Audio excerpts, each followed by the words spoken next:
Shalom, family. This is K Money Spoken Words. It is time to write a new story. Let me refresh your memory on the words from Honorable Malcolm X and our beloved brother, John F. Johnson, a.k.a. the Grandmaster J. We want freedom by any means necessary. We want justice by any means necessary.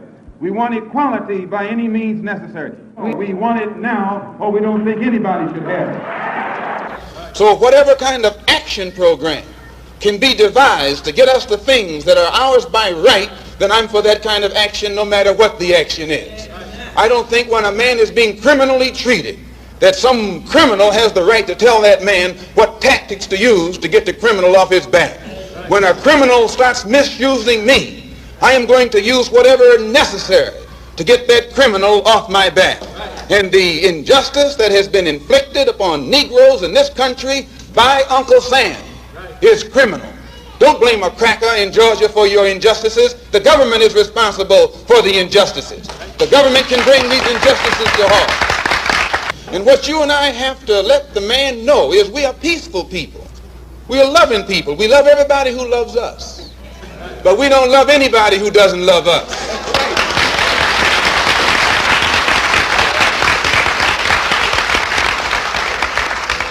We're nonviolent with people who are nonviolent with us. But we are not nonviolent with anyone who is violent with us. But when someone attacks you, when someone comes at you with a club, when someone comes at you with a rope, when someone comes at you with a gun, despite the fact that you've done nothing, he tells you, suffer peacefully. Pray for those who use you despitefully. Be long-suffering. And how long can you suffer after suffering for 400 years? The most disrespected person in America is the black woman. The most unprotected person in America is the black woman. The most neglected person in America is the black woman. And as Muslims, the Honorable Elijah Muhammad teaches us to respect our women and to protect our women. And the only time a Muslim really gets real violent is when someone goes to molest his woman. We will kill you for our woman. I'm making it plain, yes. We will kill you for our woman. We believe that if the white man will do whatever is necessary to see that his woman gets respect and protection, then you and I will never be recognized as men until we stand up like men and place the same penalty over the head of anyone who puts his filthy hands out to put in the direction of our women. That whenever a people come to the conclusion that the government which they have supported proves itself unwilling or proves itself unable to protect our lives and protect our property because we have the wrong color skin, we are not human beings unless we ourselves band together and do whatever, however, whenever is necessary to see that our lives and our property is protected. And I doubt that any person in here would refuse to do the same thing were he in the same position. I'm speaking as a black man from America, which is a racist society. No matter how much you hear it talk about democracy, it's as racist as South Africa or as racist as Portugal or as racist as any other racialist society on this earth. The only difference between it and South Africa preaches separation and practices separation. America preaches integration and practices segregation. This is the only difference. They don't practice what they preach. Whereas South Africa preaches and practices the same thing. I have more respect for a man who lets me know where he stands, even if he's wrong, than the one who comes up like an angel and is nothing but a devil. And the only way we can bring about a change is to talk the kind of language, speak the language that they understand. The racialist never understands a peaceful language. The racialist never understands the nonviolent language. The racialist, he's spoken his language to us for 400 years. We have been the victim of his brutality. We are the ones who face his dogs that tear the flesh from our limbs. only because we want to enforce the Supreme Court decision. We are the ones who have our skulls crushed, not by the Ku Klux Klan, but by policemen, only because we want to enforce what they call the Supreme Court decision.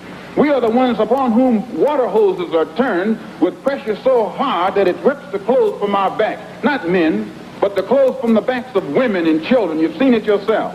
Only because we want to enforce what they call the law.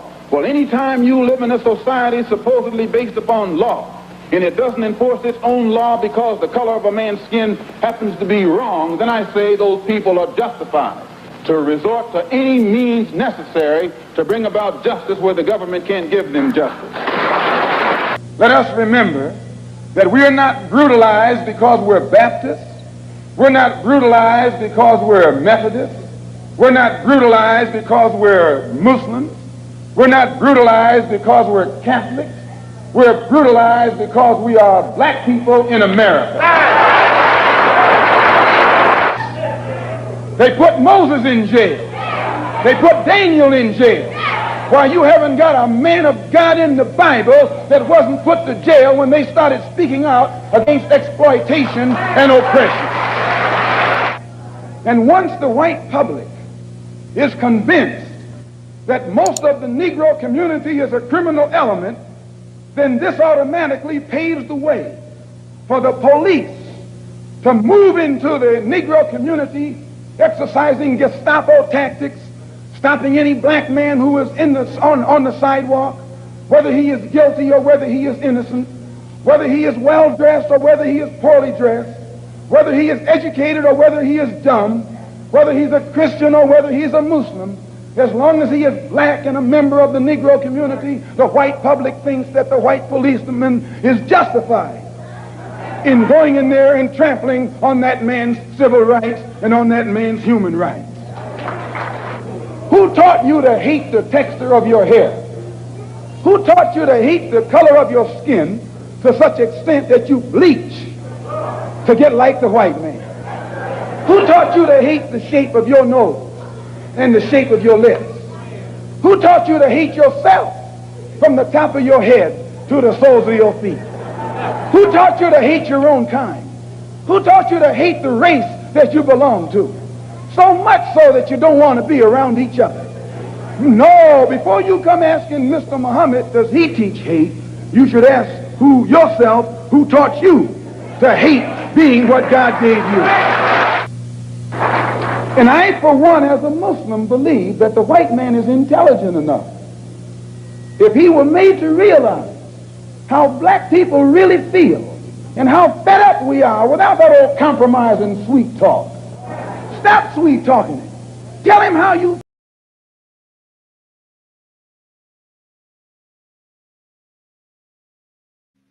We have to tell them how we feel. No doubt. Now, here are some words from our beloved Grandmaster Jay.